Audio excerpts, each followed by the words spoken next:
দেবাশিস দাসের ছোট গল্প বিরিয়ানি। গল্প পাঠে স্বর্ণালী মণ্ডল। গোপনে সরু চালের থলেটে সে রেখেছিল রেলবগির নিচে। এখানে পুলিশ কর্ডনিং করছে চালের, অথচ বাবুরা ফ্রাইড রাইস খেতে চায়।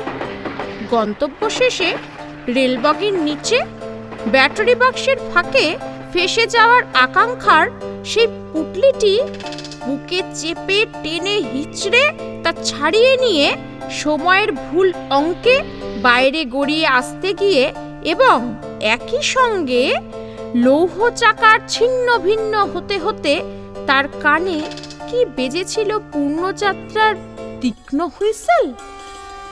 মধ্য দুপুরে একই মন্ত্রে ৮ বগির ওই লৌহ ঘোড়ার অথবা পরপারে। এখন সন্ধ্যায় পড়শির সন্তানেরা রেলবগিতে টায়ার পোড়া উনুন ঘিরে কলকাকলিত। কিছু বাদেই কলাই চটা বাসনে স্বর্গ থেকে নেমে আসবে। আহা! পুলিশি হুজ্জত থেমে যেতে গোধূলি আলোয় ছোট ছোট কোচর ভরে তুলে আনা ধুলিময় দেরাদুন রাইস আর তার গায়ে মাখা টুকরো টুকরো মাংসের বিরিয়ানি।